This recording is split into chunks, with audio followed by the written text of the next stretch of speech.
सहजात्म स्वरूप परम गुरु भव मंडपे करी प्रीत माया सेज सुंदर पाथरी त्या नित्य सूतो गाढ़ निंद्रा मोहनी अति आदरी जाग्रत करी गुरु राजचंद्रे बोधदान कर्यु शरू सहजात्मरूपी सेव्य गुरुने वंदना विधिए करू वंदना विधिए करू।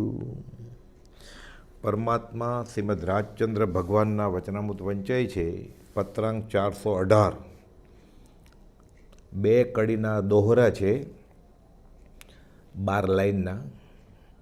आ पत्र मूळ तो आ काव्य कड़ीओ समयसर नाटकनी है बनारस दासजी कृत, पण सौभागभाई ने एक पत्र में कुपोदे लख्यु है कि अमे कोई काव्य कड़ी के एवी कई रचना के कृति मोकलीए अने तमने खबर होय कि आ कोई फलाणा लेखकनी है अथवा पहला सांभळी होय वाँची होय तो अमे मोकली है एटले तमारे अपूर्ववत ज मानवुं, एटले पहला नथी सांभळ्युं अने कुपोदे पहली वार मोकल्युं एम ज समजवानुं। आ समयसर नाटक बंध द्वार एना दोहरा है। दोहरा नंबर 26 और 27 में दोहरा है। मथाड़ू है मूढ़ मनुष्य विषयों विरक्त होता नहीं, सवैया है। रवि के उदोत अस्त होत होत दिन प्रति अंजुले के जीवन जो जीवन घटतु है। हाथनी अंजलि में खोबा में पानी राखी और ऊभा रहीए, बे आंगળી में टपक टपक टपके। अंजुले के जीवन, जीवन एटले पाणी अने जीवन एटले जीवन जिंदगी लाइफ श्लेष कर्यो छे। अंजुले के जीवन जो जीवन घटतु है। रवि के उदोत अस्त होतो दिन प्रति सूरज आथमवानुं शरू क्यारे थाय? सूरज उगे त्यारथी। माणस बूढ़ो तो क्यांथी थवा मांडे? गर्भमांथी न ज। आपणे एम कहीए ने 10 वर्षनो छोकरो थयो एटले 10 वर्ष मरी गयो। 15 वर्षનું आयुष्य હોય तो 10 वर्ष मरी गयो, હવે 5 જ વર્ષ જીવવાનું બાકી રહ્યું। એટલે રવિ કે ઉદોત અસ્ત, સૂર્યના ઉદય અને અસ્તથી જેમ દિવસ ધીરે ધીરે ધીરે ઘટતો જાય એમ અંજુલ કે જીવન જો જીવન ઘટતું એવી રીતે મનુષ્ય જીવન પણ આ પાણી ટપકે એમ સતત ટપકતું જાય છે, પણ આ જીવને ખબર નથી। આત્માનુશાસનમાં ગુણભદ્રાચાર્ય કહે છે કે ઝાડ ઉપરથી ફળ પડ્યું અને જમીન ઉપર પડતા જેટલી વાર લાગે એટલું આયુષ્ય જીવન છે। આ ઝાકળનું બિંદુ ડાબની અણી ઉપર હોય, હવા આવતી હોય, તડકો હોય, થોડી વાર પછી જોવા જાવ તો ઉડી ગયું હોય, વયું જાય। આ એટલું અનંતકાળના પરિભ્રમણમાં આ 1, 5, 15, 50 વર્ષ 100 વર્ષની જિંદગીનો હિસાબ શું? જો સાર્થક કરે તો બહુ મોટું હિસાબ છે એનો, નહીં તો કંઈ કિંમત જ નથી।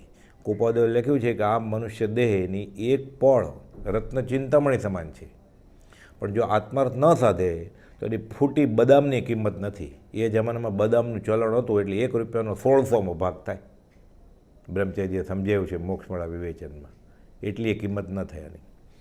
અંજુલે કે જીવન જો જીવન ઘટતું હે, કાલ કે ગ્રસત છીન છીન હોત છીન તન।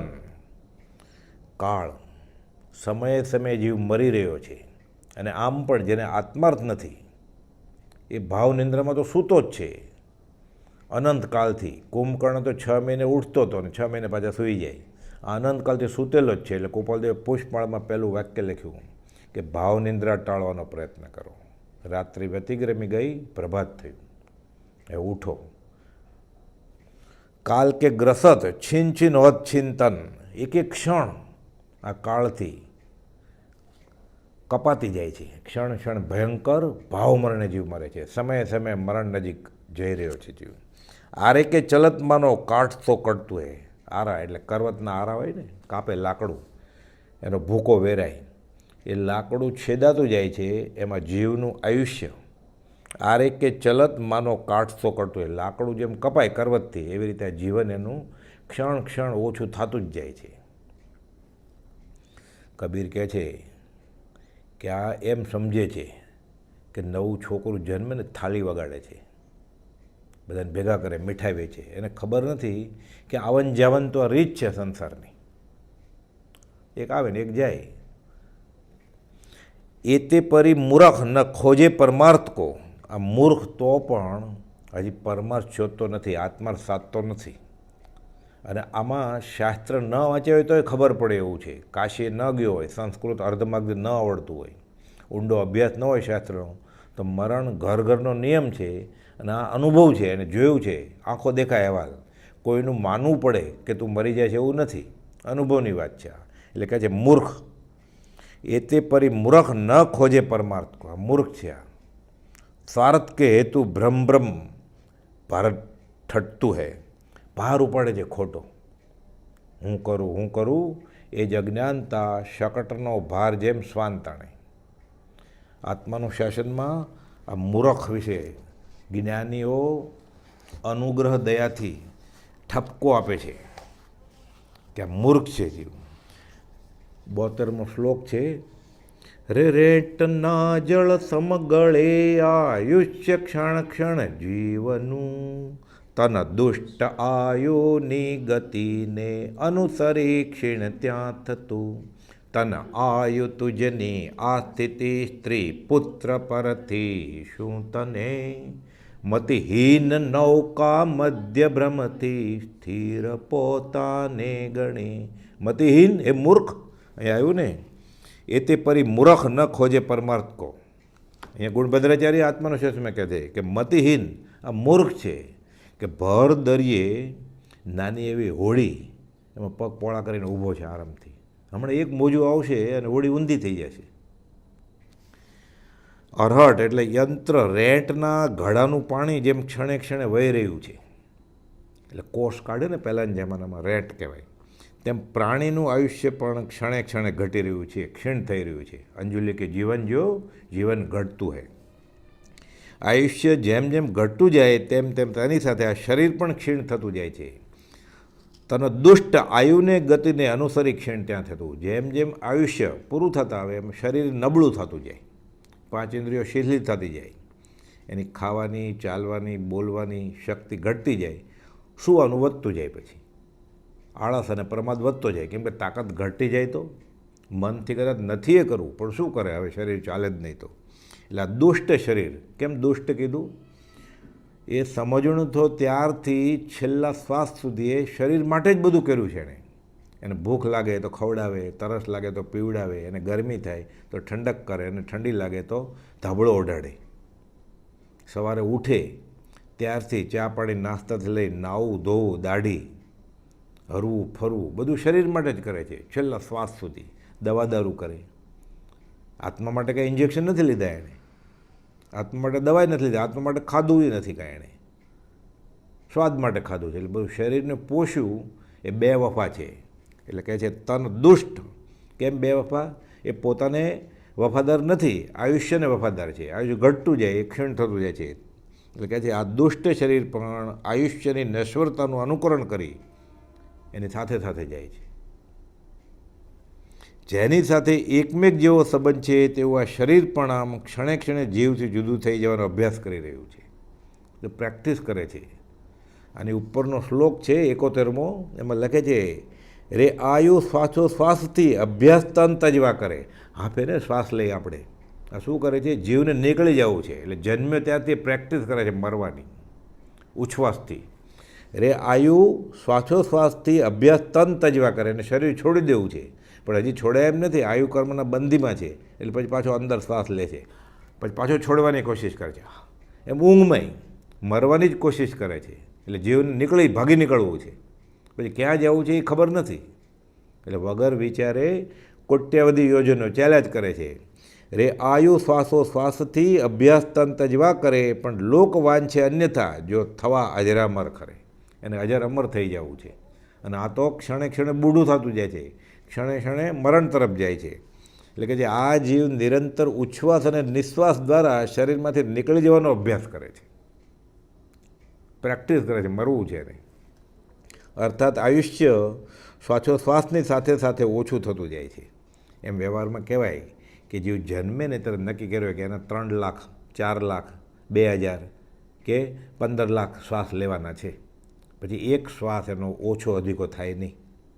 એટલા શ્વાસ પૂરા થાય એટલે એને ખોળિયું બદલાવવું પડે, દેહ દેવળ છોડી દેવું પડે. એટલે કહે છે કે આ એક દિવસ તો આત્મા શરીરમાંથી નીકળવાનો જ છે. એટલે આયુષ્ય શ્વાસોશ્વાસની સાથે સાથે ઓછું થતું જાય છે, મરણ પાસે આવતું જાય છે, અને એક દિવસ એવો આવશે જ્યારે આ આત્મા શરીરમાંથી નીકળી જશે. છતાં આ અજ્ઞાની જીવ પોતે અમર રહેવાનો છે, મરણ તો કદી આવવાનું જ નથી એમ સમજી નિર્ભય થઈને ધર્મ સાધનામાં પ્રમાદી થાય છે. ખાવા પીવા હરવા ફરવામાં નહીં, ત્યાં પ્રમાદ નથી કરતો, રાચી માચીને કરે છે. અહીંયા જાણે એમ છે કે હું મરવાનો જ નથી, પછી આગળ ઉપર હું ધર્મ આરાધના કરીશ. કોઈ એમ વિચારે હું મોટો થઈશ ત્યારે કરીશ, પણ મોટો કોને કહેવાય? એ મોટો થતાં થતાં ખોટો જ થાય છે. એ 99 વર્ષનો છે એને મોટો કહેવો, કે જેનું આયુષ્ય 27 વર્ષ છે, 26 વર્ષે મોટો થઈ ગયો છે? એને ક્યાં ખબર છે કેટલું જીવવાનો છે? ભાવિના ગર્ભની ખબર નથી. એટલે કહે છે એમ સમજીને નિર્ભય થઈને ધર્મ સાધનામાં પ્રમાદી થાય છે, પરંતુ મરણ તો અવશ્ય આવવાનું છે એમ સમજી અત્યારથી મરણને સમાધિ મરણરૂપ બનાવવા ધર્મ સાધનામાં તત્પર થતો નથી. અને બ્રહ્મચારીએ લખ્યું છે સમાધિ મરણના પાઠમાં, શસ્ત્રોની તાલીમ નકામી, રણક્ષેત્ર જો ચૂકી ગયો, આખી જિંદગી હથિયાર ચલાવતો શીખ્યો, અને જ્યારે જરૂર પડી રણ મેદાનમાં મૂક્યો એને દુશ્મનની સામે, શસ્ત્ર વાપરી ન શક્યો તો શસ્ત્રોની તાલીમ નકામી, રણક્ષેત્ર જો ચૂકી ગયો. દશેરાના દિવસે ઘોડો દોડે નહીં તો ઘોડો કહેવાય જ કે? એટલે કહે છે મરણ તો અવશ્ય આવવાનું છે એમ સમજી અત્યારથી મરણને સમાધિ મરણરૂપ બનાવવા ધર્મ સાધનામાં તત્પર થતો નથી. એને એમ છે હું મરીશ જ નહીં. વિચક્ષણજનો તો અત્યારથી જ મરણ થાય અને આત્મા બોધિ સમાધિ પામી અજરામર શાશ્વત મોક્ષપદ પામે તે માટે નિરંતર ઉદ્યમી રહે છે. ગોપાલદેવે ભરૂચના શેઠ અનુપચંદ મલુકચંદે લખ્યું 702મો પત્ર કે વિચારવાન પુરુષો તો કૈવલ્ય દશા થતાં સુધી મૃત્યુને સમીપ જ સમજે છે. ભાઈ છેલ્લે મિનિટે કરી લઈશું, છેલ્લે સમયે હું બધા પચકાણ લઈ લઈશ, આત્મા સાધી લઈશ, પછી થાય. પછી મતી એવી ગતિ, લેશે બદલી જાય. આર્ત ધ્યાન હોય, શરીરમાં પીડા હોય, વેદની હોય, ખાવું હોય પણ ખવાતું ન હોય, પીવું હોય પીવાતું ન હોય, ઊભું થવું હોય ઊભું ન થવાતું હોય, બોલાતું ન હોય, પછી આર્ત ધ્યાનમાં મૂંઝાય, ઈશારા કરે, કોઈ સમજે નહીં, સાંભળે નહીં. એટલે ક્રોધમાં કે લોભમાં કે અવગતિએ એ લેશ્ય બદલીને દેહ છૂટી જાય એનો. એટલે કહે છે કે આત્મા બોધિ સમાધિ પામી અજરામર શાશ્વત મોક્ષ પામે તે માટે જ નિરંતર ઉદ્યમી રહે છે. આ આયુષ્ય પૂર્ણ થઈ નષ્ટ થઈ જવાનું જ છે, તો પછી સાવ જુદા એવા સ્ત્રી પુત્ર સ્વજન ધન આદિથી આ જીવનું કયું પ્રયોજન સિદ્ધ થવાનું છે? પોતાનું શરીર એ પોતાને વફાદાર નથી, તન આયુ તુજની આ સ્થિતિ, તો સ્ત્રી પુત્ર પરથી શું તો નહીં તો કેટલો દૂરની વાત છે બધું. એ તો એના શરીરના પાછા ધણી છે, અને આને જે દેહાધ્યાસ છે એવો કે હું આ શરીર છું એમ સામેવાળાને એવો જ છે, તો એનું કરે કે તારું કરે? એટલે તો બહુ દૂરની વાત થઈ કે તારું શરીર જો તારું નથી થતું તો આ સ્વજન ધન આદિથી આ જીવનું કયું પ્રયોજન સિદ્ધ થવાનું છે? ભરત ચક્રવર્તી હરિસાભુનમાં વિચારે જ નહીં કે આ વીંટીથી આંગળી શોભતી હતી, અને આ વીંટી અને આંગળી અને આ શરીરની કાંતિએ મારી નથી. આ આત્મા જ્યારે આ દેહ છોડીને પરવરશે બીજી ગતિમાં જવા માટે, આ બધું અહીંયા જ પડ્યું રહેશે. તો પછી એ 99,000 રાણી, એના સંતાન બધા, કુલદીપક પુત્રો, અંતપુર, આનું બધું શું સંપત્તિ? આમાંથી કંઈ મારું છે જ નહીં. આ અન્યત્વતા ભાવના ભાવે, આ અન્યત્વતા ભાવના ભાવે પછી જીવને ખબર પડે છે, અને એને તો હરિસાભુનમાં જ તૈયાર થતાં થતાં કેવળ જ્ઞાન થાય છે. એટલે કહે છે કે સ્ત્રી પુત્ર સ્વજન ધન આદિથી આ જીવનું કયું પ્રયોજન સિદ્ધ થવાનું છે? એટલે શું થયું એને પછી? અમારા તન રૂપ કાંતિ યુવતી, ના પુત્ર કે ભ્રાતના, ના મારા ભૃત સ્નેહ્યો સ્વજન કે, ના ગોત્ર કે જ્ઞાતના, ના મારા ધન ધામ યૌવન ધરા, એ મોહ અજ્ઞાત્વના, રે રે જીવ વિચાર એમ જ સદા, અન્યત્વદા ભાવના. એટલે અનંત જ્ઞાનીઓનો એક જ અભિપ્રાય છે, અહીંયા આ જ વાત છે કે એવા સ્ત્રી, પુત્ર, સ્વજન, ધન આદિથી આ જીવનું કયું પ્રયોજન સિદ્ધ થવાનું છે? કાંઈ નહીં, અર્થાત કાંઈ જ નહીં. જે આયુ અને શરીર સ્વરૂપ આ જીવન છે તેની તો આવી અસ્થિર ક્ષણિક દશા છે, અનિત્ય ભાવના. સડન પડન ને વિધ્વસન, આ તો ગુણ છે, એનો મૂળભૂત ગુણ છે. આ ઉત્પાદ વય ને ધ્રુવ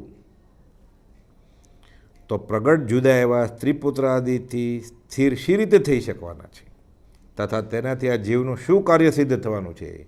જેમ નાવમાં બેઠેલો મનુષ્ય નાવ ચાલતી હોવા છતાં ભ્રાંતિવશ પોતાને સ્થિર માને છે, મોજા આવે છે, હાલક ડોલક થાય છે, તો એ તો સ્થિર જ સમજે છે એને. તે જ પ્રકારે આયુષ્યની સાથે પ્રતિક્ષણ ક્ષીણ થતા શરીરનો આશ્રિત હોવા છતાં આ જીવ અજ્ઞાનતાથી પોતાને સ્થિર માને છે. જો તે સમજે કે જેવી રીતે શરીર ક્ષીણ થતું જાય છે તેવી રીતે આયુષ પણ ક્ષીણ થતું જાય છે અને મરણ નજીક આવતું જાય છે, તો પછી તે નાશવંતને સ્થિર રાખવાનો પ્રયાસ કરે નહીં. એ અશાશ્વત વસ્તુને શાશ્વત કરવા પછી મહેનત કરે જ નહીં ને. તે શરીરના સંયોગોથી જ આ પરિભ્રમણના દુઃખ ઊભા થઈ રહ્યા છે. તેથી તેનો મોહ છોડી અવિનશ્વર મોક્ષ સુખ જ પ્રાપ્ત કરી લેવા યોગ્ય છે એમ દ્રઢ કરી દેહાધ્યાસ ટાળી આત્મભાવનામાં તલ્લીન થઈ આત્મહિત સાધવામાં ઉદ્યમી થાય એ જીવ મૂર્ખ આ કરતું. એ કહે છે એ તે પરી મૂર્ખ ન ખોજે પરમાર્થ કો સ્વાર્થ કે હેતુ ભ્રમ ભારત ઠટતું હૈ. ભાર ઉપાડે છે ભ્રમથી, કરતા થાય છે. એ કરતા મટે તો છૂટે કર્મ, એ છે મહાભજનનો મર્મ. સ્વાર્થ કે હેતુ એટલે એને પરમાર્થિક સ્વાર્થ નથી, સ્વઅર્થ, આત્માનો આત્માર્થ નથી, સ્વાર્થ. સ્વાર્થ એટલે શરીર સંબંધી સ્વાર્થ છે ને. લગો ફિરે લોગ નિશો, પગ્યો પરે જોગ નિશો, વિષય રસ ભોગ નિશો, નેકું ન હટતું એ. એટલે મન વચન કાયાના જોગ નિશોમાં એવો લીન થઈ ગયો છે આ કે એને લગ્ની લાગી છે આ બધી લૌકિકની, કે આમાં હું રાચું. વિષય રસ ભોગનીશો, પાંચ ઇન્દ્રિયના વિષય ભોગવવા માટે અને કશાય પોષવા માટે. નેકું ન હટતું, એનું મન જરાય ખસતું જ નથી. અનંતકાળથી જે યોનિમાં જીવ જાય ત્યાં પછી એ હું છું, આ હું શરીર નથી, હું આત્મા છું, થયું જ નથી. એટલે કે લીધું નથી, અનંતકાળથી આ છે જ. આ અગૃહિત મિથ્યાત્વ છે, એને લેવા જવું નથી પડતું. ત્યાં જાય ત્યાં હું નવો સંસાર ઊભો કરે પછી. અને દેહ વિલય વખતે મૂર્છા હોવાથી એ ભૂલી જાય છે અને ફરીવાર પાછો જન્મતી વખતે પણ ગર્ભમાં તો એટલી મૂર્છામાં હોય જ, એ પીડા હોય ત્યારે ભૂલી જાય છે અને નવી દુનિયા શરૂ કરે છે. અને ફરીવાર જન્મ મરણ, શંકરાચાર્યજી કહે છે એમ, પુનરપી જનનમ પુનરપી મરણમ પુનરપી જનની જઠરે શયનમ. કર્યા જ કરે છે, કર્યા જ કરે, થાકતો નથી જીવ. પ્રભુજી કહેતા આ અસંખ્યાત પ્રદેશી આત્મા અનંત વીરીનો ધણી છે. એટલે એક પ્રદેશ એનો ઘસાણો નથી. નરકમાં અનંતવાર જઈ આવ્યો. જો એકાદ પ્રદેશ ઘસાયો હોત ક્યારેક તો ધીરે ધીરે ઘસાતા સાવ શૂન્ય થઈ ગયો હતો, પણ એ થતું નથી. એટલે જીવ રખડ્યા જ કરે છે અને પરિભ્રમણ મળતું એ નથી પાછું. વિષય રસ ભોગને થોડું નેકું ન હટતું એ થોડોય પાછો નથી પડ્યો. એ જીવ હવે થોપ કોપાડ્યું કે તને હિત કહું છું. જેવી રીતે ખોબામાંથી પાણી ક્રમે ક્રમે ઘટે છે તેવી જ રીતે સૂર્યના ઉદય અસ્ત થાય છે અને પ્રતિદિન જિંદગી ઓછી થતી જાય છે. જેવી રીતે કરવત ખેંચવાથી લાકડું કપાય છે, આવ્યું ને આમાં કે આરે કે ચલત માનો કાઠ સો કટતું હે. જેવી રીતે કરવત ખેંચવાથી લાકડું કપાય છે તેવી જ રીતે કાળ શરીરને ક્ષણે ક્ષણે ક્ષીણ કરે છે. આમ છતાં પણ અજ્ઞાની જીવ મોક્ષ માર્ગની શોધ કરતો નથી અને લૌકિક સ્વાર્થ માટે અજ્ઞાનનો ભાર ઉપાડે છે. શરીર આદિ પર વસ્તુમાં પ્રેમ કરે છે અને મન વચન કાયાના યોગોમાં અહંબુદ્ધિ કરે છે. એટલે મને હું, વચને હું, કાયાએ હું. આત્મા ખબર જ નથી, અથવા દેહ જ આત્મા, અથવા ઇન્દ્રિય પ્રાણ, બધું એક જ છે કે. એટલે પાંચેય ઇન્દ્રિયમાં જ્યારે રત છે, એને જોવાનું ગમે ત્યારે પોતે આંખ થઈ જાય, સાંભળવાનું ગમે ત્યારે કાન થઈ જાય, બહુ ભાવે સ્વાદિષ્ટ ખોરાક ત્યારે જીભ થઈ જાય. એટલે મન વચન કાયના યોગમાં અહંબુદ્ધિ કરે છે કે આ હું જ છું. અને આ અહમભાવ મમત્વભાવ ન જાય ત્યાં સુધી જીવ છૂટે નહીં. અને સાંસારિક વિષય ભોગોથી જરા પણ વિરક્ત થતો નથી. આમને આમ અનંતકાળથી વાચા સહિત વિવેક મનુષ્ય યોનિમાં મળ્યો ત્યારે જ ન થાય તો પછી બીજી યોનિમાં તો થાય જ કેવી રીતે? એ શું વાંચે, શું સાંભળે, કોનો બોજ ઝીલે પછી પશુ થાય ત્યારે. હવે બીજો દોહો છે 27મો, એનું મથાળું લખ્યું છે આમાં કે અજ્ઞાની જીવની મૂળતા ઉપર મૃગજળ અને આંધળાનું દ્રષ્ટાંત. મૃગજળ એટલે હરણ પાણી શોધે છે પણ એ મૃગજળ છે એટલે સાચું પાણી નથી, મૃગજળ કહેવાય ને. અને આંધળાનું દ્રષ્ટાંત શું છે? જૈસે મૃગ મત વૃષાદિત્ય કી તપત માહી તૃષાવંત મૃષાજલ કારણ અટતું હૈ. રખડ્યા કરે છે. હા, વૃષાદી એટલે શું છે? વૃષ એટલે જેઠ મહિનામાં સૂર્ય વૃષ સંક્રાંતિ પર આવે છે એટલે બરાબર બફારો થાય. ચૈત્ર વૈશાખમાં તો તડકો હોય, સૂકું વાતાવરણ હોય, પછી જેઠ મહિનામાં જે વરસાદ શરૂ ન થયો હોય એ બફારો થાય એટલે પછી કહે છે કે જૈસે મૃગ મત વૃષાદિત્ય કી તપત માહી, એટલે જેઠ મહિનામાં એ બફાતો પાણીની તરસને લીધે પાણી ગોતે છે. દૂરથી દેખાય ને પાણી જેવું પ્રતિબિંબ પડે ને સૂર્યના કિરણનું, ત્યાં જાય તો ખબર પડે થોડું દૂર એમ કરતાં એ મૃગ મરી જાય ત્યાં સુધી દોડ્યા કરે રાણમાં, પણ પાણી ભેગો થાય નહીં. એમ જૈસે મૃગ મત્ત વૃષાદિત કી તપત માહી તૃષાવંત મૃષાજલ કારણ અટતું હે, રખડ્યા કરે છે.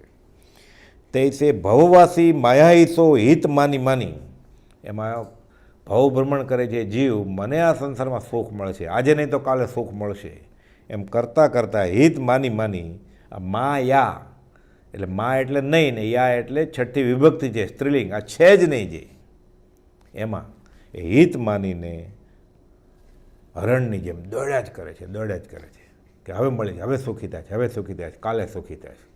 એમ કાલ કરતાં અનંતકાળ વયો ગયો. કુપોલ લખ્યું છે ક્ષણ કરતાં અનંતકાળ વ્યતીત થયો, સીધી થઈ જ નહીં, એને શાશ્વત સુખ મળ્યું જ નહીં. ઠાની ભ્રમ શ્રમ નાટક નટતું હે, આખું નાટક કરે છે. ભૂત લગ્યો કૌતુક કરે કર્મો કા ઉત્પાદ, કઠપૂર્તિના ખેલની જેમ એને મૂઠે કર્મ નઠારો નચાવે છે કે ઠાની ભ્રમ શ્રમ નાટક નટતું હે. આગે કો દુકદ દાહી પીછે બછરા ચવાઈ, ઓલું દોરડું વણે ને એટલે આગળ પાછળ એમ દોરાનું દોરડું કરતો જાય, એમ આગળ દોડે અને પાછળ વાછળું ચાવે છે દોરડું, એને ખબર નથી, એ ધૂનમાં છે નહીં. જૈસે નયનહીન નર ઝેવરી વટતું હે, એટલે આંધળો દોરડું વણે શું ખબર પડે, એટલે આંધળો વણે અને વાછળો ચાવે એમ કહેવત છે. તૈસે મૂઢ ચેતન સુકૃત કરતુતી કરે, મૂર્ખ એટલે આ પ્રારબ્ધ દેહી પ્રારબ્ધને આધીન શુભ અશુભ કર્મ કર્યા કરે છે. સુકૃત કરતુત એટલે શુભ અને અશુભ કર્યા કરે છે અને સંસાર ઊભો કરે છે, પણ તે શુભાશુભ છેદતા ઉપજે મોક્ષ સ્વભાવ, આ ક્યારે કર્યું જ નથી, એને વિચાર આવ્યો જ નથી. રોવત હસત ફલ ખોવત ખડતું હે, હસે ને રડે, ઊંચી નીચી ફેર્યા કરે જીવનની ઘટમાળ, ક્યારેક હસે ક્યારેક રડે, ભરતી પછી તો ઓટ ને ઓટ પછી જુવાળ, તડકો છાંયો. રોવત હસત ફલ ખોવત ખડતું હે, જેવી રીતે ગ્રીષ્મકાળમાં સૂર્યનો તીવ્ર આતાપ થતાં તરસ્યું હરણ ઉન્મત્ત થઈને મિથ્યા જળ તરફ નકામું જ દોડે છે, પાણી મળવાનું જ નથી એને, તેવી જ રીતે સંસારી જીવ માયામાં જ કલ્યાણ માનીને મિથ્યા કલ્પના કરીને સંસારમાં નાચે છે. ભૂત લગ્યો કૌતુક કરે કર્મો કા ઉત્પાત, નચાવે છે એને કર્મ. જેવી રીતે આંધળો મનુષ્ય આગળ દોરડું વણતો જાય અને પાછળ વાછળું ખાતું જાય, એને બિચારાને દેખાતું નથી તો તેનો પરિશ્રમ વ્યર્થ જાય છે. તેવી જ રીતે મૂર્ખ જીવ શુભ અશુભ ક્રિયા કરે છે, શું કરવું એ ખબર નથી એને, આંધળો છે ને, એટલે તિમિર અંધકાર છે એને. શુભ અશુભ ક્રિયા કરે છે અથવા શુભ ક્રિયાના ફળમાં હર્ષ કરે છે અને અશુભ ક્રિયાના ફળમાં ખેદ કરીને ક્રિયાનું ફળ ખોઈ નાખે છે. એટલે આત્માર્થે લેખે થાય એવી ક્રિયા કરતો જ નથી, રખડ્યા જ કરે છે અને અનંતકાળથી જીવ આ કરે છે. એટલે કૃપાળુદેવે 418માં પત્રમાં લખ્યું, એટલે આવી જ વાત કૃપાળુદેવે 689માં પત્રમાં કરી છે કે જો સમાધિ મરણ નહીં સાધે જીવ તો મરણ તો ઘર ઘરનો નિયમ છે, શાશ્વત છે, થાશે જ. એમાં બન્યું એવું કે ખંભાતના માણેકચંદ બાપાનો દીકરો સુંદરલાલ 22 વર્ષનો ઉઘરાણી ગયો તો ગાડામાં, અને ખાડો આવ્યો, કાંચ આવી, હરદોલો આવ્યો, પડ્યા, ગાસડીને બધું હશે ગાડામાં, માથેથી ગાડું ચાલી ગયું અને દેહ છૂટી ગયો 22મી વર્ષે. એટલે કૃપાલદેવને પત્ર ખબર પડી, એટલે કૃપાલદેવ જવાબ આપે છે કે આર્ય શ્રી માણેકચંદ આદિ પ્રત્યે શ્રી સ્તંભ તીર્થ, એટલે ખંભાતના માણેકચંદભાઈ, કૃપાલદેવે ત્યાં 18 દિવસ રાત છે એમ સ્થિરતાય કરી છે. સુંદરલાલે વૈશાખવદી એકે મેં દેહ છોડાને ખબર લખ્યા તે વાંચ્યા, કે રોગ નહોતો, અકસ્માત થયો. અકસ્માત તો કાંઈ નહીં, એ પ્રકારનું એનું આયુષ્ય હતું, પણ વ્યવહારે કહેવાય અકસ્માત. એટલે બોધ આપે છે કૃપાલદેવ કે વિચારવાન પુરુષોને તે ખેદકારક પ્રસંગનો મૂર્છાભાવે ખેદ કરવો તે માત્ર કર્મબંધનો હેતુ ભાસે છે. હવે શું થાય? એ માથા પછાડે તોય એ જાનારો પાછો આવવાનો નથી, અને વૈરાગરૂપ ખેદથી કર્મસંગની નિવૃત્તિ ભાસે છે, અને તે સત્ય છે. અને પરમાર્થ ખેદ થાય કે આ આવો જ છે સંસારનું રૂપ, તો એને પરમાર્થ ફાયદો થાય, અને તે સત્ય છે. મૂર્છાભાવે ખેદ કર્યાથી પણ જે સંબંધીનો વિયોગ થયો છે તેની પ્રાપ્તિ થતી નથી, એ પાછા આવવાનું નથી. અને જે મૂર્છા થાય છે તે પણ અવિચાર દશાનું ફળ છે, કર્મબંધનું કારણ થાય, આર્તધ્યાનનું કારણ થાય. વિચારાન પુરુષો તે મૂર્છાભાવ પ્રત્યે ખેદને સમાવે છે, અથવા ઘણું કરીને તેવો ખેદ તેમને થતો નથી. આ તો ઉત્કૃષ્ટ મુમુક્ષતા હોય એને આમાં ખેદ ન થાય, બાકી બીજા સામાન્ય મનુષ્યોને તો ખેદ થવાનો છે. એટલે કહે છે કોઈ રીતે તેવા ખેદનું હિતકારીપણું દેખાતું નથી. ઊંડા ઉતરીને વિચાર કરો, ખેદ કરવો હોય તો કરો, પણ વિચારો કે આનો ફાયદો શું છે, તમને શું ફાયદો છે અને જાવાવાળાને શું ફાયદો છે. અને બનેલા પ્રસંગ ખેદનું નિમિત્ત છે, એટલે તેવી અવસરે વિચારવાન પુરુષોને જીવને હિતકારી એવો ખેદ ઉત્પન્ન થાય છે. હિતકારી ખેદ એટલે ખેદ કેવી રીતે હિતકારી હોય? એટલે વિચારે કે સર્વસંગનું અશરણપણું, કે શરણ જેવું છે જ નહીં આ સંસારમાં. તો કેનું શરણ? સતધર્મ, સદગુરુ ને સદદેવનું. સર્વજ્ઞનો ધર્મ સુશરણ જાણી, આરાધ્ય પ્રભાવાણી, અનાથ એકાંત સનાથ થશે, એના વિના કોઈ બાય ન થશે. એટલે કે જે સર્વસંગનું અશરણપણું, અબંધવપણું. કોણ ભાઈ? બધા ભાઈઓ ભેગા મળીને શું કરે પછી? એ આત્માનું શાસ્ત્રમાં એક દોહો છે કે સગાવાલા એક કામ કરે સાથે, શું? એ ગુજરી જાય પછી બધા ભેગા થઈને એને બાળ નાખે. આ કામ સાથે કરે છે બંધવ બધા. એટલે જેટલા બંધવ હોય એમાંથી જે મરે, બાકીના જે બંધવ ભેગા થઈ અને એની રાખ કરી નાખે. આટલું કામ સાથે મળીને કરે છે. બાકી કોઈ કર્મ ખપાવવા માટે એવો સાચો સત્સમાગમ કરે તો લેખે લાગે. એટલે કહે છે આ બંધવપણું, આ અનિત્યપણું, આ તુચ્છપણું, તેમજ આ અન્યત્વપણું, આવું બધું દેખીને પોતાને વિશેષ પ્રતિબોધ થાય છે કે હે જીવ, તારા વિશે કંઈ પણ આ સંસારને વિશે ઉદયાદિ ભાવે પણ મૂર્છા વર્તી હોય તો તેનો ત્યાગ કર. કદાચ સમજણ છે, વિચારવાન છે, અભ્યાસ છે, પણ ઉદયાદિ ભાવે એમ થતું હોય કે ના આ ખેદ કરવા જેવું છે, તો ફરીવાર વિચાર કર અને આ ખેદને ત્યાગી દે. તે મૂર્છાનું કંઈ ફળ નથી. સંસારમાં ક્યારે પણ શરણત્વ આદિપણું પ્રાપ્ત થવું નથી. અશરણ ભાવના, એને માથે કાળ શિકારી બાણ ચડાવીને ઊભો જ છે, લીધો કે લેશે કૃપાલદેવ કે મરવાનો છે. આ મૂર્છા તો ત્યાગ કર. તે મૂર્છાનું કંઈ ફળ નથી. સંસારમાં ક્યારે પણ શરણત્વ આદિપણું પ્રાપ્ત થવું નથી. અને અવિચારપણા વિના તે સંસારને વિશે મોહ થવા યોગ્ય નથી. જે મોહ અનંત જન્મ મરણનો અને પ્રત્યેક ખેદનો હેતુ છે. અને આવો ખેદ થાય એટલે કે ઠીક છે, થોડા દિવસ એમ દુઃખી થાય તો શું વાંધો? એ આર્તધ્યાન કરીને કર્મ બંધ કરે છે, એટલે ફરીવાર એને આવા પ્રસંગો આ ભવે કે આને પછીના ભવે મળ્યા જ કરશે. ઉદય આવેલા કર્મમાં જેવું સુખી થાય તો એ ગુનો, દુઃખી થાય તો એ ગુનો છે. કેમ કે બંને કર્મના ફળ છે. અનુકૂળ કલ્પના એને સુખ લાગે, પ્રતિકૂળ કલ્પના એને દુઃખ લાગે.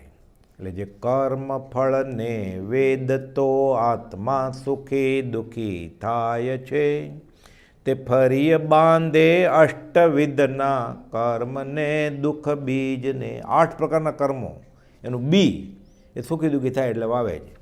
એટલે શું કરવું? સુખ સમયમાં છકે ન જવું, દુઃખમાં હિંમત ન હારવી, સુખ દુઃખ સદા ટકતા નથી એ નીતિ ઉરે આણવી. અવિચારપણા વિના તે સંસાર વિશે મોહ થવા યોગ્ય નથી. ગોપાલે લખ્યું ને, આ સંસારમાં એવું કયું સુખ છે કે જેના પ્રતિબંધમાં આ જીવ એમાં રહેવા ઈચ્છે છે? પોણી લીટીનો પત્ર છે કે એવું સુખ શું છે આ સંસારમાં કે એને રહેવાનું ગમે છે? અહીંયા કોઈ સુખી તો દેખાતા જ નથી વ્યવહારમાં. કોઈને તનનું દુઃખ, કોઈને મનનું દુઃખ, કોઈને સગા સંબંધીનું દુઃખ, એટલે આધિ વ્યાધિ ઉપાધિ હોય જ છે. તનુધારી કોઈને સુખ્યા જે દીઠા તે દુખિયા રહે. જે મોહ અનંત જન્મ મરણનો અને પ્રત્યક્ષ ખેદનો હેતુ છે, દુઃખ અને ક્લેશનું બીજ છે. એટલે હર્ષશોક કરશે, રતિ અરતિ કરશે, રાગદ્વેષ કરશે, એટલે ફરીવાર નવો જન્મ લેશે. જે અધૂરા કામ મૂકી જશે, થશે નવો અવતાર. એટલે જન્મ જરા અને મૃત્યુ મુખ્ય દુઃખના હેતુ. કારણ તેના બે કયા? રાગ દ્વેષ અણહેતુ, વગર મફતનો દંડાય છે. હજુ તેને શાંત કર, તેનો ક્ષય કર. એ જીવ એ વિના બીજા કોઈ હિતકારી ઉપાય છે જ નહીં. તો આનો ઉપાય જ નહીં હોય મરણનો ઉપાય નથી. કુપોલદેવે કહ્યું હોય 150માં, હું મોતનું ઔષધ આપું છું પણ વાપરવામાં પ્રમાદ નહીં કરતો. એ જીવતા જીવે મરતા શીખવાડે છે. તો સમાધિ મરણ થાય અને અનંત કાળના પછી અસમાધિ મરણ ટળી જાય. એ વગેરે ભાવિતાત્મતાથી વૈરાગ્યને શુદ્ધ અને નિશ્ચલ કરે છે. જે કોઈ જીવ યથાર્થ વિચારથી જુએ છે તેને આ જ પ્રકારે ભાસે છે. થોડો ઊંડો ઉતરીને વિચારે એટલે નક્કર હકીકત છે. આ કે છે આ જીવને દેહ સંબંધોને મૃત્યુ ન હોત તો આ સંસાર સિવાય બીજે તેની મૃત્યુ જોડવાનો અભિપ્રાય થાત નહીં. માનો મરવાનો જ ન હોત તો પછી સંસારાર્થ સિવાય બીજું કાંઈ કરે?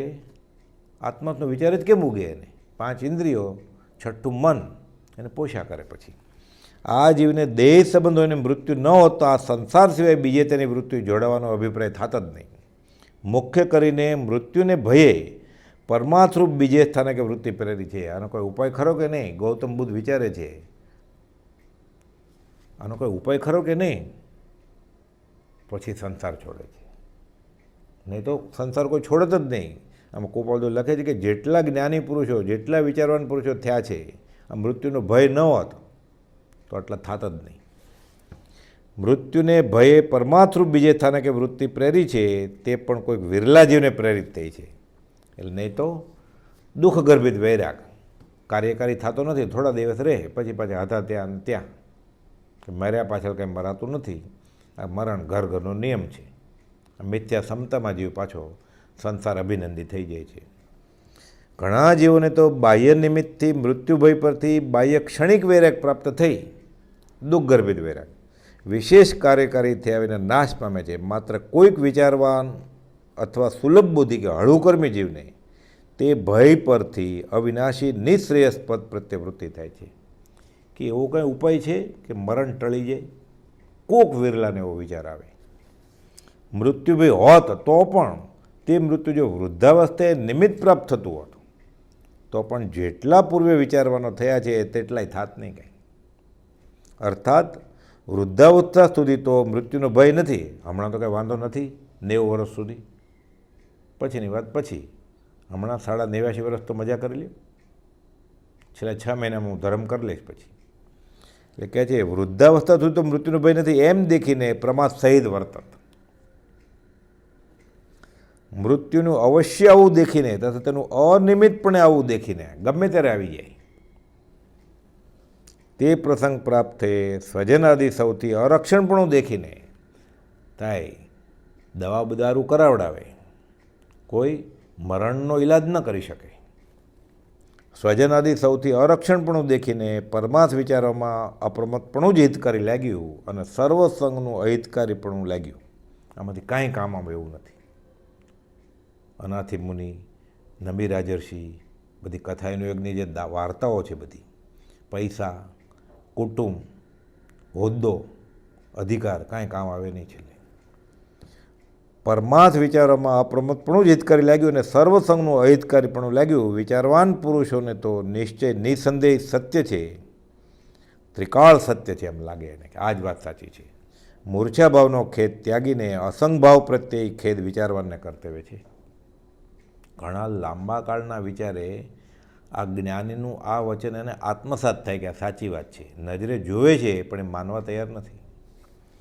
જો આ સંતાન વિશે આવું હોત જ નહીં તો, જો આ સંતાન વિશે આવા પ્રસંગોનો સંભવ ન હોત, આવું એકાએક અકાળ મૃત્યુ કે આવું થતું જ ન હોત, તો પોતાને અથવા પરને તેવા પ્રસંગની અપ્રાપ્તિ દેખાતી હોત કે હું તો મરવાનો જ નથી, મારા કુટુંબીઓ મરવાના જ નથી,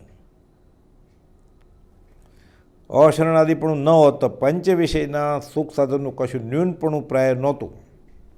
એવા ઋષભદેવાદી પરમ પુરુષો અને ભરત આદિ ચક્રવર્તીઓ તેને શા કારણે ત્યાગ કરે? જેને કંઈ કમી વ્યવહારે જ તકલીફ નહોતી, કાંઈ એટલો પુણ્યનો ઉદય હતો. એ શા માટે સંસાર છોડે? કુપોદે લખ્યું છે બધા સંસારને પૂઠ દીધી છે.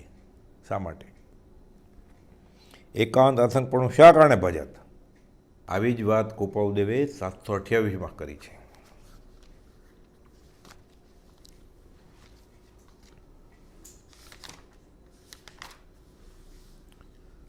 અહીંયા પાછું જે સુંદરદાસનો દેવ છૂટ્યો ત્યારે માણેકચંદ બાપા પર લખ્યું. હવે માણેકચંદભાઈનો દેવ છૂટી ગયો. ગોપાલદેવ વવાણી હતા ત્યારે સમાચાર આવ્યા કે આ સુંદરદાસના પિતા માણેકચંદ બાપાનો દેહ છૂટી ગયો છે. એટલે લખે છે, શ્રી માણેકચંદનો દેહ છૂટવા સંબંધી ખબર જાણ્યા એ ત્રિભુવનભાઈ અને છોકરા એ તો બહુ લાંબુ જીવ્યા. સુંદરદાસ નાના ભાઈ પણ એ પહેલાં ગુજરી ગયા. સર્વ દેહધારી જીવો મરણ પાસે શરણ રહિત જ છે. યમરાજાની ફાંસી એમાંથી કોઈ છટકી શકે નહીં. માત્ર તે દેહનું યથાર્થ સ્વરૂપ પ્રથમથી જાણી તેનું મમત્વ છેદીને નિસ્થિરતાને અથવા જ્ઞાનીના માર્ગની યથાર્થ પ્રતીતિને પામ્યા છે તે જ જીવ તે મરણકાળે શરણ સહિત છતાં ઘણું કરીને ફરી દેહ ધારણ કરતા નથી.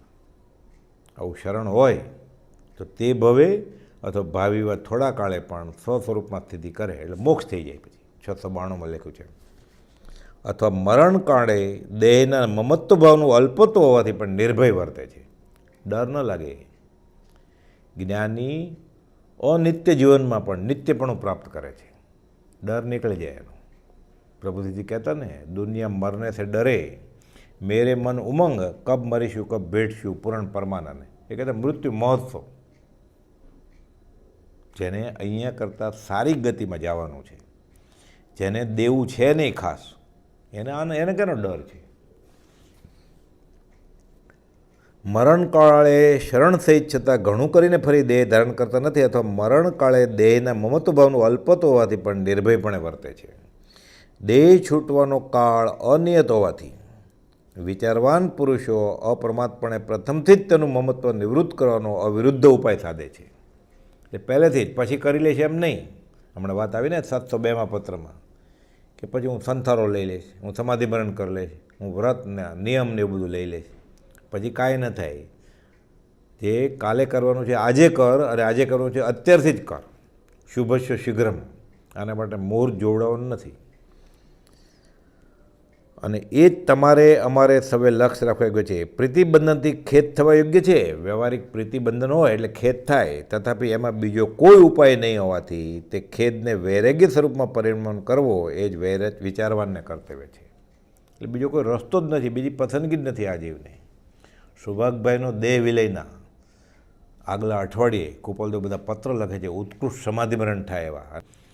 સૌભાગભાઈને તો બેફાટ આત્માનો અનુભવ થઈ જ ગયેલો છેલ્લા 8 દિવસોમાં, છતાં ભૂલથી કાંઈ વિકલ્પ ન ઉપજે એટલે કુપાલદેવ પત્ર લખે છે. એમાં એક પત્ર છે 780મો.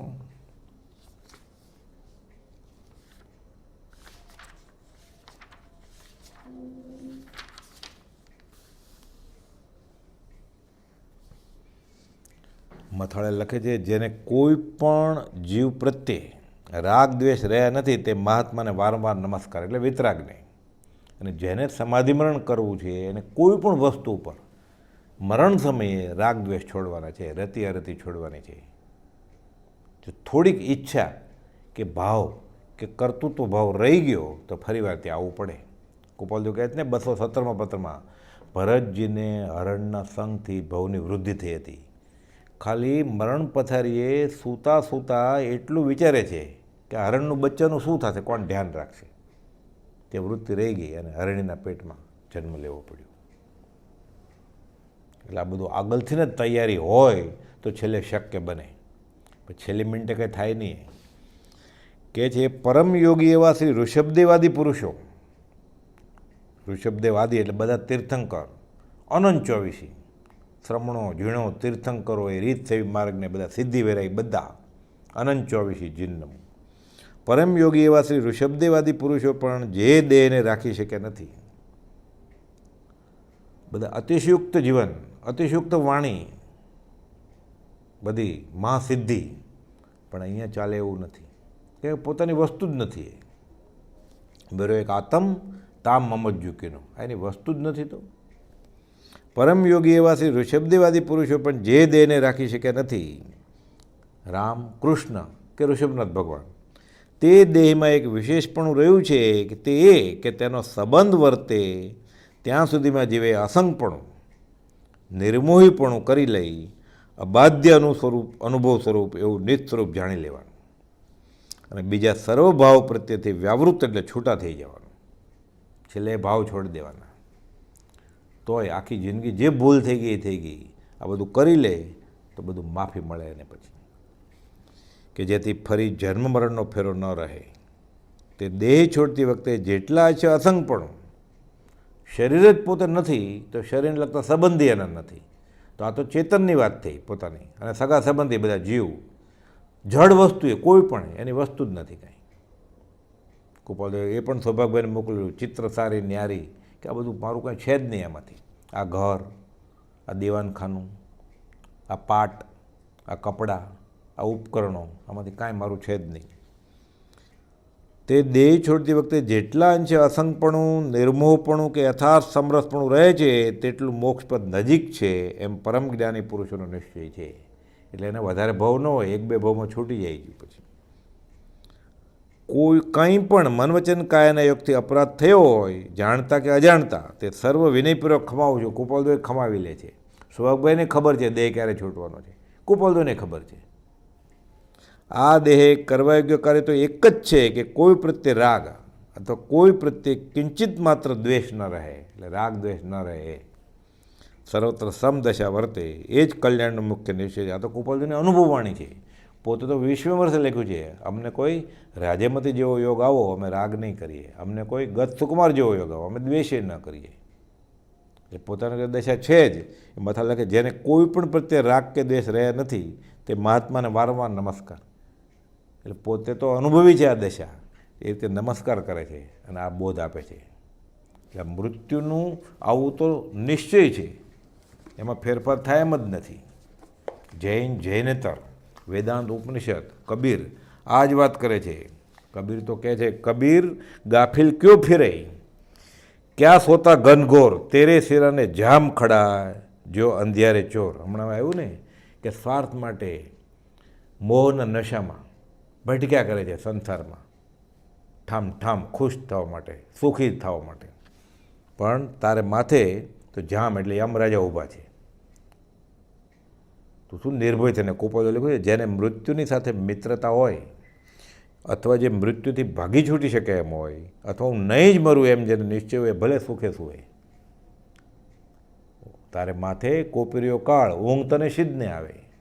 તારે માથે કોપીરીઓ કાળ, ભોજન તે તને સિદ્ધને ભાવે છે અને ભાવે છે અને બધું ગમે છે અને ઊંઘ આવે છે. અભય થઈ ગયો છે તો એ તો જે વિરલા પુરુષ કષાયોને વિષયોને મારી નાખે, આશા તૃષ્ણાને મારી નાખે, એ સૂવે એને છૂટ. વેરી સબ મારી કે નીતિન તો એ સૂતો હે. કૃપાલદેવ 672માં લખ્યું ને, એને છૂટ. જન્મ મરણના ચક્રાવાતથી છૂટવા આર્ય સંસ્કૃતિ વચ્ચે ઓછે અંશે અલગ અલગ રીતે બોધ કરે છે. જૈન, જૈનેતરમાં આ જ વાત છે. અને તેમાં વિતરાગ માર્ગમાં આનું ખાસ મહાત્મ્ય છે કે જો એકવાર સમતા સહ ઈચ્છા વાંછા રહિતપણે સમાધિ સહિત દેહ છૂટે તો જન્મ મૃત્યુના ચક્રાવાથી જીવ બહાર નીકળી શકે ખરો. કૃપાલદેવ લખ્યું છે, જીવતા મરાય તો ફરી મરવું ન પડે તેવું મરણ ઈચ્છવા યોગ્ય છે. આ બધું કૃપાલદેવે 20મે વર્ષે લખ્યું છે, વચનામૃત 21માં. સંસારની બધી વસ્તુ ભયવાળી જ છે, માત્ર એક વૈરાગ્ય જ અભય છે. ભરતુહરિનો શ્લોક ટાંક્યો છે ને કુપોલદેવે, વૈરાગ્ય એવં અભયમ, જેમાં અનંત પ્રિયતા રહી છે એવી આ કાયા તે એક સમયે કાળરૂપ સિંહના મુખમાં પડવાના ભયથી ભરી છે. એ મરવા ન જો, એ જન્મ્યો ત્યારે જ એ સાથે લખાવીને આવ્યો છે મરણ. સર્વ દેહધારી જીવો મરણ પાસે શરણ રહિત છે. કબીર કહે છે, બેટા જાય ક્યાં હુઆ, કहाँ બજાવે થાલ, આવન જાવન હવે રહા જો કીરી કા નાલ. આ તો નાળું છે કીડીનું, અમુક કીડીઓ જાય ને અમુક આવે કે આવન જાવન. તો એમાં શું તને એટલો બધો રાજીપો આવે છે? કુપોલે લખ્યું ને કે જે રસ્તેથી અશુચિ વહે છે એ રસ્તેથી બાળબચ્ચારૂપ ફળની પ્રાપ્તિ થાય તો એમાં હર્ષશોક કરવો નહીં. કબીર પગરા દૂર હૈ આઈ પહોંચે સાંજ, જન જન કો મન રાખતી વેશ્યા રહી ગઈ વાંજ. કબીર પગરા દૂર હે, મંજિલ બહુ દૂર છે ને હવે સાંજ તો થઈ ગઈ, સૂર્યાસ્ત થઈ ગયો એટલે જિંદગી પૂરી થવા આવી. જન જન કો મન રાખતી, બધાને હજી ખુશ રાખવા છે એને. વેશ્યા રહી ગઈ વાંજ, વેશ્યા બધાને સુખી રાખે, સુખી કરે, વાંજણી રહી જાય. જગતને રૂડું દેખાડવા અનંતવાર પ્રયત્ન કર્યું, તેથી રૂડું થયું નહીં. એક ભવ જો આત્માનું રૂડું થાય તેમ વ્યતીત કરવામાં જાય તો અનંત ભવનું સાટું વળી રહે. જોઠાભાઈને બોધ આપે છે કુપોલદેવ 37મા પત્રમાં કે લોકોનું શું છે, અમારે અને વિચિત્ર જગતને કાંઈ લાગે વળગે નહીં. પ્રભુજી સાદી ભાષામાં કહેતા, લોક મૂકે પોખ, અમારે શું છે, લપ ગઈ કે સંગાડાની. પણ વૈરાગ્યની ખામી હોવાને કારણે જીવને સગાવાલા અને વિષય ભોગો પ્રત્યે પ્રેમ વર્તે છે અને તેના વિયોગમાં ખેદ થાય છે. ક્ષણિક વસ્તુ પરનો મોહ રાગ મીઠા જીવને ક્ષણવારમાં વિયોગમાં ખેદ શોકને જોણા ઉત્પન્ન કરાવે છે. સમય પહેલાં જે રાચી માચીને આનંદ લેતો હોય બધું બદલી જાય પછી. આ જીવનું હિત શામાં છે તેને સૂચતું નથી. જગતમાં સાચા સગા તો ખાલી સત્પુરુષ જ છે અને તેનો વિયોગ રહે છે તે એને સાલતો નથી. તુજ વિયોગ સ્ફૂરતો નથી, વચન નયમ યમ નહીં, એ કાબુ જ નથી. કોઈ ગુજરી ગયું હોય તો મૌન રાખે, કાંઈ બોલે નહીં કોઈ સાથે, રેડિયો વિડીયો ટીવી કંઈ સાંભળે નહીં. આ વિયોગને અનાથ થઈ ગયો છે, અનંતકાળથી અનાથ છે. આ સ્ફૂરતો જ નથી, આ સાલતો નથી. તે મોહનું પ્રાધાન્ય છે. સગાવાલા અનંતવાર મળ્યા પણ અનંતકાળે જે પ્રાપ્ત થયું નથી તે પ્રાપ્ત થવાનું પ્રબળ નિમિત્ત સત્પુરુષનો યોગ, તેની યોગ્યતાની આ જીવની ખામી છે. ત્યાં સુધી ક્ષણે ક્ષણે જીવ ભાવમરણ કરી રહે છે, ત્યાં સુધી મેરેજ કરવાનો. એટલે કુપોલદેવ મોક્ષવાળામાં કહે ને, ક્ષણ ક્ષણ ભયંકર ભાવમરણે કાહો રાચી રહો. રો છો શું કે મરણ અચાનક આવીને લઈ જાય છે, માટે આગળથી ચેત. રોના કહાં વિચાર કે હસન કહાં વિચાર, ગયે સો આવન કે નહીં, રહે સો જાવનહાર. જે ગયો એ પાછો આવવાનો નથી, રો છો શું? અને પાછળ જે રહી ગયા એ કંઈ શાશ્વત નથી. રહે સો જાવનહાર, એ જવાના જ છે.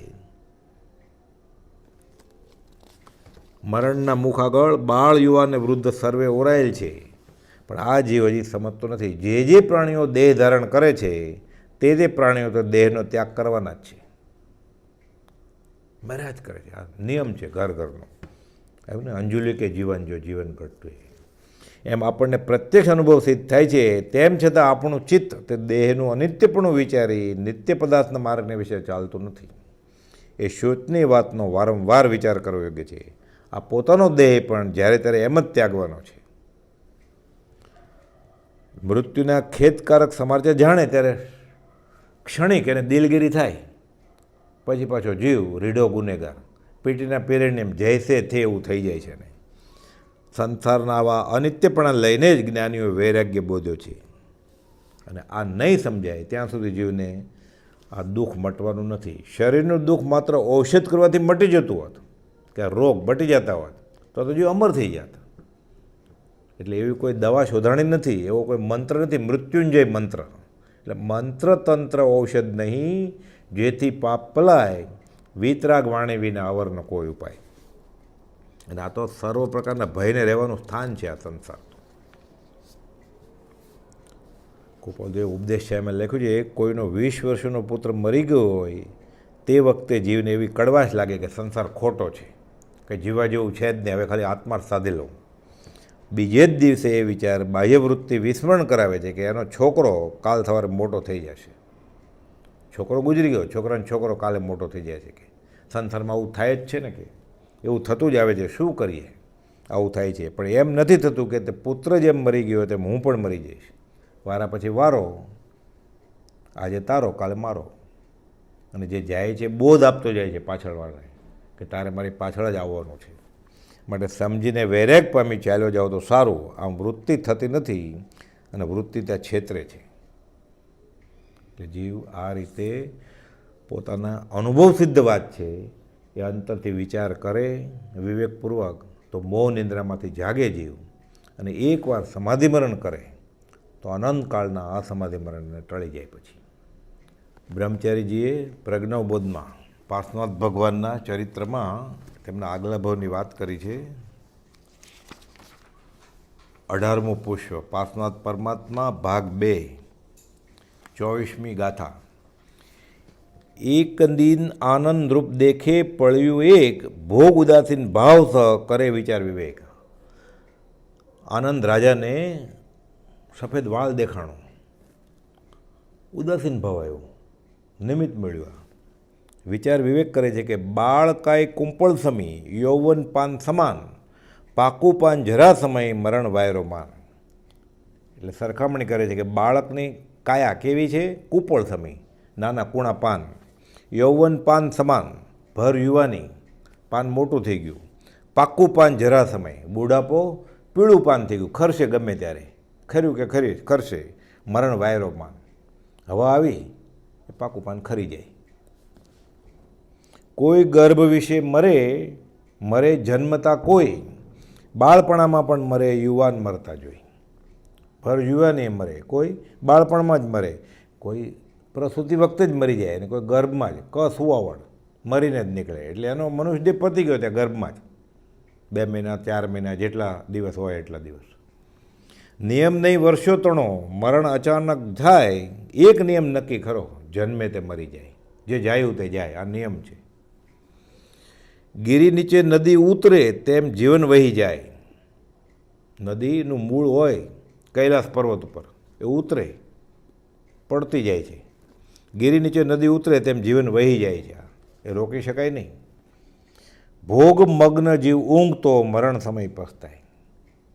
એટલે ભોગમાં ભવમંડપમાં શાંતિથી સુંદર સેજ પાથરીને સૂતો રહેશે, મરણ વખતે પસ્તાવવું પડશે એને. કે પાણી પહેલી પાળ જે બાંધે તે સુજાણ, આત્મહિતમાં ઢીલ કરે તે નર નહીં વિદ્વાન. પછી પૂર આવે ત્યારે પાળ બાંધે તો, આગ લાગે ત્યારે કૂવો ખોદવા જાય તો. એટલે કે પાણી પહેલી પાળ બાંધે તે નર સુજાણ. એટલે મરણ પહેલાં મરણની તૈયારી કરી લેવી જોઈએ. આવે છે ને આલોચનામાં કે 4 કોષ ગ્રામાંતરે ખર્ચી બાંધેલાર, પરભવ નિશ્ચય જાવણો કરીએ ધર્મ વિચાર. આત્મહિતમાં ઢીલ કરે તે નર નહીં વિદ્વાન. કે પછી કરી લઈશ, પછી કરી લઈશ, પછી ક્યારે? જીવન જળ ઉલેચતી રાત દિવસ ઘટમાળ, સૂર્યચંદ્ર બે બળદજો કાળ રેટ નિહાળ. જીવન જળ ઉલેચતી રાત દિવસ ઘટમાળ. એટલે આ જીવન એટલે પાણી અને જીવન એટલે જીવનરૂપી જળ. આ ઉલેચે છે કોણ? રાત દિવસ ઘટમાળ. સૂર્યચંદ્ર બે બળદજો કાળ રેટ નિહાળ. એટલે રેટ ખેંચે ને એટલે એને બળદિયા છે 2. સૂર્યચંદ્ર બે બળદ એટલે દિવસ અને રાત થાય એમ એનું જીવન ઓછું થતું જાય છે, દિવસ ઘટતા જાય છે એના. ભૂપતિ ધનપતિ સુરપતિ સુંદરી રૂપ અવતાર, હાથી હોદ્દા છોડીને સેનાપતિ મરનાર. મરવાનું જ છે જીવને, ગમે તે હોય. રાજા રાણા છત્રપતિ હથિયન કે સવાર બધાને જવું જ પડશે. આવી જ વાત અશરણ ભાવનામાં ઋષભનાથ ભગવાનના ચરિત્રમાં 4થા ભાગમાં કરી છે. 7 ભાગ બ્રહ્મચારીજી લખ્યા છે ઋષભનાથ ભગવાનના ચરિત્ર વિશે. પ્રજ્ઞાબોધમાં 102મો પાઠ છે. આ અશરણ છે. આ અશરણ જગ માનવુંજી, નાનરૂપ રક્ષણ થાય, અસી પિંજર યોદ્ધા રચેજી, મરણ હરણ કરી જાય. રક્ષા કોણ? રાજા કરે. આ અશરણ જગ માનવું, નાનરૂપ રક્ષણ થાય. રાજા શું રક્ષવાનો હતો? નૃપતિ. નૃ એટલે રાજા અને પતિ એટલે પ્રજાનું રક્ષણ કરે એ નૃપતિ. કાંઈ રક્ષણ નથી થતું. કે અસી પિંજર યોદ્ધા રચે, તલવારથી અસી એટલે તલવાર, તલવારથી પિંજર યોદ્ધા રચેજી, કે તલવાર રક્ષણ કરશે. મરણ હરણ કરી જાય.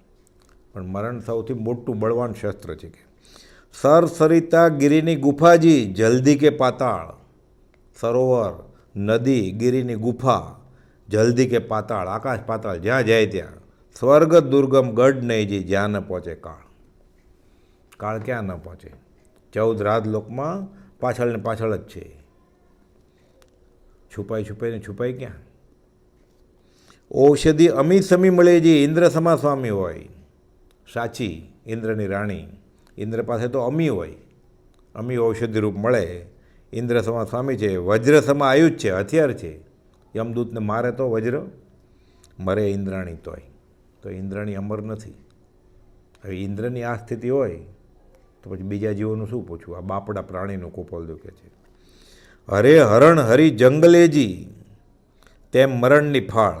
હરે હરણ હરી એટલે હરી એટલે સિંહ, જંગલનો રાજા. હરણને હરે એમ મરણની ફાળ. અચૂક જાણી ચેતવુંજી, તજી અવર જંજાળ. ગમે ત્યારે તરાપ મારશે. જેમ સિંહ તરાપ મારે, હરણને પકડી લે, એમાં મોત ગમે ત્યારે તરાપ મારશે. ત્રિગુપ્તી આરાધવાજી, જે ન કરે પુરુષાર્થ, એટલે મન વચન કાયાની ગુપ્તી, પુરુષાર્થ નહીં કરે જીવ, તો મળદા સમનર તે ભમેજી, અશરણ ચૂકી આત્મા. એ અશરણ જ છે, એટલે ફંગોળાઈ જાય છે 14 રાજલોકમાં ફૂટબોલના દડાની જેમ. અનિત્ય નરદેહે રહેજી, આત્મા નિત્ય સુગુપ્ત. આ અનિત્ય એવા નરદેહમાં અત્યારે આત્મા સૂતેલી હાલતમાં છે, અંદર છે જ. શ્રી પિંજરે મેં દિયો, જોર ચલે કછું નહીં. શાશ્વતતા પ્રગટાવવીજી, રહું નહીં સુષુપ્તા. હવે હું પુરુષાર્થ કરીને શાશ્વતતા પ્રગટાવું, એટલે એવી તાલીમ લઉં. આપણે ધર્મની કરણી એવી કરું, એવો અભ્યાસ કરું કે છેલ્લે સમાધિ મરણ સાધું. સમાધિ મરણમાં બ્રહ્મચારીજી લખે છે કે સુવર્ણ મંદિર ઉપર શોભે, રત્ન કલશ સુંદર એવો, તેમ સમાધિ મરણ યોગ પણ વ્રત મંડન માની લેવો. જો ન સમાધિ મરણ સાચવે, વ્રતાભ્યાસ ન સફળ થયો, શસ્ત્રોની તાલીમ નકામી, રણક્ષેત્રે જો ચૂકી ગયો. એટલે છેલ્લે અવસરે ચૂકી જાય તો કરી કમાણી ધૂળમાં જાય. એટલે સમાધિ મરણ સાધવા માટે આ અશરણ ભાવના વિચારી અને આ જીવની, બધા જીવોની આ જ દશા છે એ સમજીને જીવે. અત્યારથી ભગીરથ પુરુષાર્થ કરવાનો છે. સહજાત્મ સ્વરૂપ પરમ ગુરુ.